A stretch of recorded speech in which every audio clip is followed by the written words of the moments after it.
ასე ბატონებო, დამთავრდა უკვე თაფლის ღვინის დუღილი და დღეიდან ვიწყებთ არაყის ხდას.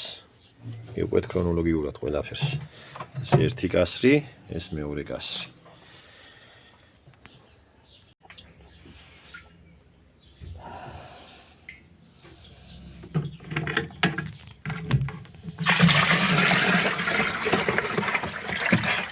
ასაულის სურნელია.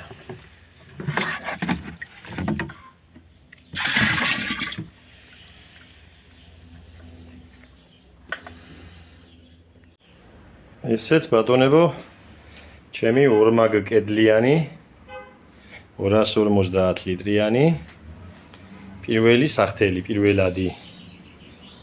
ეს მანომეტრი, ეს ნევის გამშვები, აქ უკუკლაპანი აყენია ქვემოდან. აქ ჩაისხმება ახლა თაფლის არაყი, თაფლის ღვინო უფრო სწორად და გამოიხდება პირველი ნახადი. აი მომზადებული მაქვს აგერ და ჩავასხამთ. ჩავასხით თაფლის ღვინო და დავიწყებთ ცოტა ხანში გამოხთას. ახლა პერანგიანი რას ნიშნავს?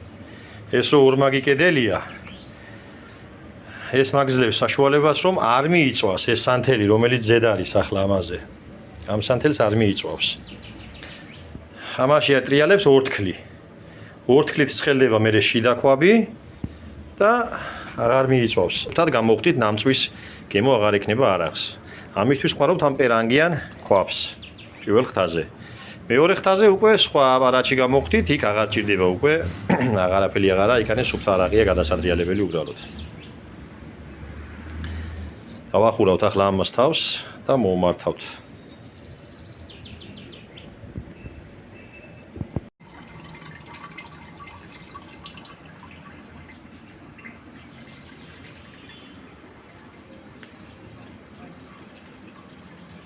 და 12 გრადუსი.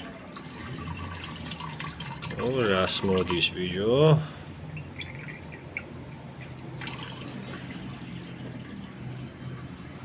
არის გრიალა. ძალიან მაგარი არომატი აქვს. არა ეს პირველ ნახადია, როგორც გითხარით. აი ეს კიდევ გადატრიალდება და დაიშლება ფრაქციებად. გაგვიმარჯოს.